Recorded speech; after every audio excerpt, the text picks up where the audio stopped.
So ito po yung kulungan natin at may good news po tayo mga ka-farming.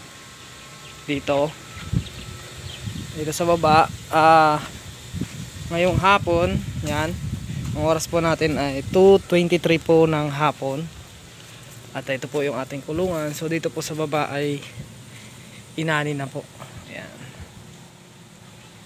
Inaani na po nila.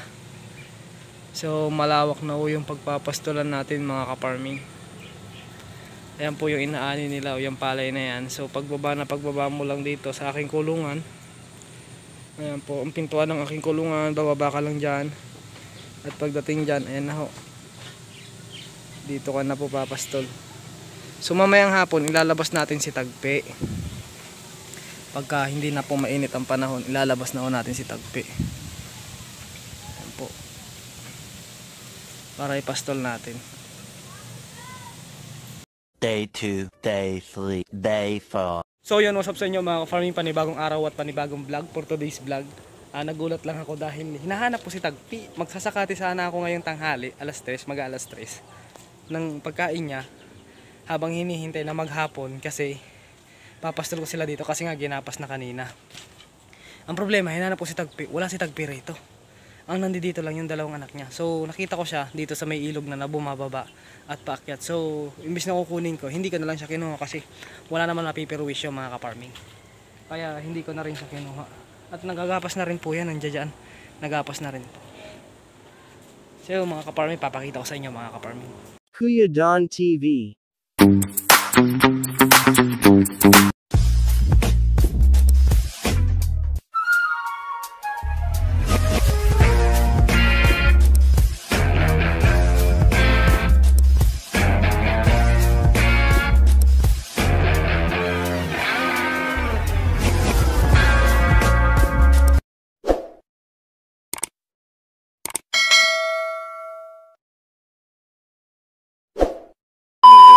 Nagulat ako guys, magkukumpay sana ako ng pagkain ni Tagpi kasi pumunta ako dun sa tita ko. Ngayon wala dito si Tagpi. Pabulong lang ako kasi natutulog yung dalawa niyang anak. So hinahanap po si Tagpi kung nasaan. Kasi nga bukas dito. At ayun si Tagpi, bumaba si Tagpi. Ayun o. Ayun si Tagpi. Naghahanap ng pagkain niya. So nakawala po yan. So hindi ko na siya kukunin. Hayaan ko na lang siya dahil tulog naman na yung anak niya. At kusa siyang bumaba mga ka-farming. Kusa talaga siya. As in kusa talagang pumunta siya dyan. Ayan o. Ayun si Tagpi. At wala naman mapipirwisyo dahil bagong ani naman yan. Ang ano nga lang mga ka-farming ay hinahanap ko siya. Nagulat ako. So ayun si Tagpi. At mamaya ko pa sana siya ipapastol pero tulog naman yung anak niya so hindi ko na siya kukunin, dyan na lang siya. At wala po yung tali mga ka-farming, wala po yung tali. Malaya siyang kumain kahit saan kasi magsasakati sana ako. Kukunin ko sana yung damo na yun, yung makapal na yun, yung green na yun.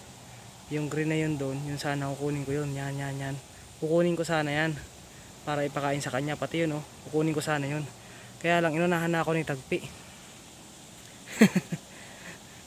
Ayun mga ka-farming, nagulat lang ako kasi di ba binidyohan ko nga na ipapastol ko siya kasi nga inaani kanina.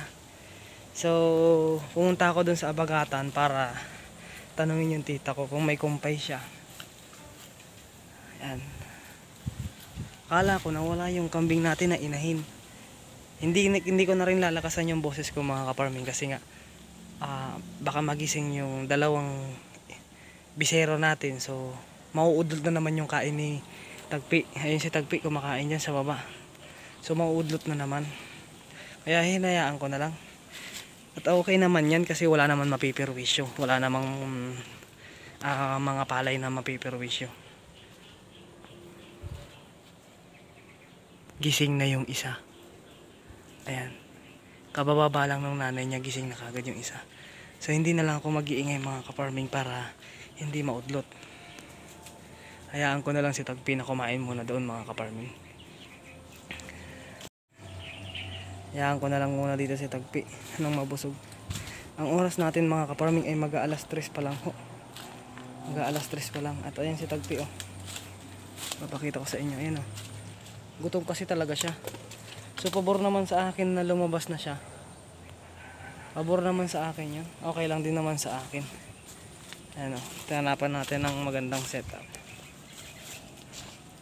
Si Tagpi. Ayan oh. Okay lang naman sa akin lumabas si Tagpi. Ayan si Tagpi. Ayan. So yun lang mga ka-farming. Okay lang din naman sa akin na lumabas si Tagpi mga ka-farming dahil yun din naman yung plano ko, yung ilalabas ko rin naman siya. Pero dapat mamaya pa mga alas 5. So dahil tulog naman na yung mga anak niya, so papabayaan ko lang siya nakawala muna mga ka-farming. So hanggang dito na lang muna mga ka-farming.